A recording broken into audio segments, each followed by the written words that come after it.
అంటే already coaching తీసుకున్న వాళ్ళకి మెంటర్‌షిప్ ఉండి తీరాలా? ఉండకపోయినా పర్లేదా? ఉండి తీరాలి అని మాత్రమే నేను నమ్ముతాను సార్. మీరన్నారు ఇందాక ఫ్రీగా చాలా కంటెంట్ ఉంటుంది, ఫ్రీగా గైడెన్స్ ఉంటుంది అని. Anything that comes free is dangerous అని నేను నమ్ముతాను. మళ్ళీ బికాజ్ చెప్పండి.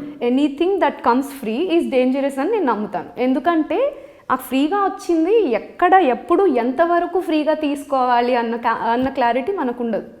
ఆ క్లారిటీ మనకు కావాలి అంటే మనకు ఒక గురువు కానీ, మెంటార్ కానీ, గైడ్ కానీ ఉండాలి. తప్పనిసరిగా. అది తప్పనిసరి అని నేను నమ్ముతాను. మీ opinion షాతు?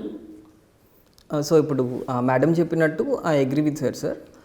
Most of the part తను చెప్పినట్టు కోచింగ్ అనేది నెసరీ ఒక పాయింట్ తర్వాత. అండ్ మోర్ ఓవర్ మనం చూసుకుంటే నా పర్సనల్ ఎక్స్పీరియన్స్ నుంచి ఈ సెంట్రల్ సిలబస్, ఎన్సీఆర్టీ సిలబస్ అవి ప్రిపేర్ అయిన వాళ్ళ వరకు ఇట్స్ ఓకే, కానీ మన స్టేట్ సిలబస్లో చూసుకుంటే అంత యూపీఎస్సీ రిలవెంట్ కానీ ఎక్కువ emphasize on science and social కానీ తక్కువ ఉంటుంది సార్. సో ఎవరైతే ఈ స్టేట్ సిలబస్ నుంచి వచ్చారో, ఆ బ్యాక్గ్రౌండ్ నుంచి వచ్చారో వాళ్ళకి ఖచ్చితంగా ఒక ఎన్సీఆర్టీ ఫౌండేషన్ కావాలి, అలానే ఒక కోచింగ్ కావాలి.